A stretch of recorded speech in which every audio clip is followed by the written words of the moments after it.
हाल ही में कर्मचारी भविष्य निधि संगठन (ईपीएफओ) द्वारा किए गए कुछ महत्वपूर्ण बदलाव इस प्रकार हैं। दावा निपटान प्रक्रिया में सरलीकरण।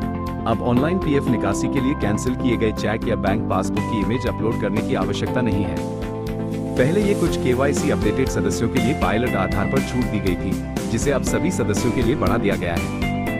बैंक खाते को यूएएन से जोड़ने की प्रक्रिया में बैंक सत्यापन के बाद नियोक्ता के अनुमोदन की आवश्यकता को भी समाप्त कर दिया गया है। इससे उन 14.95 लाख से अधिक सदस्यों को तुरंत लाभ होगा जिनके अनुमोदन नियोक्ता के पास लंबित थे। इन बदलावों का उद्देश्य दावा निपटान प्रक्रिया को सरल, तेज और परेशानी मुक्त बनाना है, जिससे ईपीएफ सदस्यों के लिए जीवन यापन में अन्य महत्वपूर्ण बदलाव जो 2025 में लागू हुए या होने वाले हैं। सरलीकृत सदस्य प्रोफाइल अपडेट। आधार वेरिफाइड यूएएन वाले सदस्य अब बिना किसी दस्तावेजी प्रमाण के सीधे ऑनलाइन अपनी व्यक्तिगत जानकारी, नाम, जन्मतिथि, वैवाहिक स्थिति आदि में बदलाव कर सकते हैं। आसान पीएफ खाता स्थानांतरण। कुछ शर्तों जैसे आधार लिंकिंग और समान व्यक्तिगत विवरण को पूरा करने पर सदस्य अब अपने पिछले या वर्तमान नियोक्ता के अनुमोदन के बिना अपने पीएफ खाते को स्थानांतरित कर सकते हैं। केंद्रीयकृत पेंशन भुगतान प्रणाली (सीपीपीएस). ये प्रणाली 1 जनवरी 2025 से शुरू हो गई है, जिससे पेंशन भोगियों को पूरे भारत में किसी भी बैंक शाखा से अपनी पेंशन प्राप्त करने की सुविधा में संशोधन।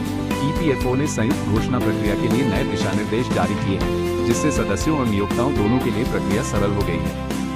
उच्च पेंशन दिशा निर्देशों पर स्पष्टीकरण। ईपीएफओ ने उच्च वेतन पर पेंशन के लिए पात्र सदस्यों के लिए पेंशन आवेदनों के प्रसंस्करण के संबंध में नीतिगत स्पष्टीकरण जारी किए हैं। एटीएम से पीएफ निकासी वित्तीय वर्ष 2025-26 में संभावित। ऐसी खबरें हैं कि ईपीएफओ जल्द ही अपने सदस्यों को एटीएम के माध्यम से पीएफ बैलेंस निकालने की सुविधा प्रदान कर सकता है।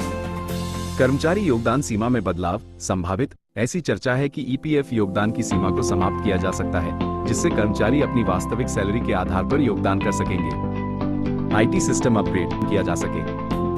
यह अपग्रेड जून 2025 तक पूरा होने की उम्मीद है।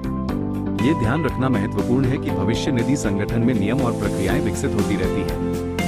नवीनतम और सबसे सटीक जानकारी के लिए आपको हमेशा ईपीएफओ की आधिकारिक वेबसाइट epfindia.gov.in का लिंक पर जाना चाहिए।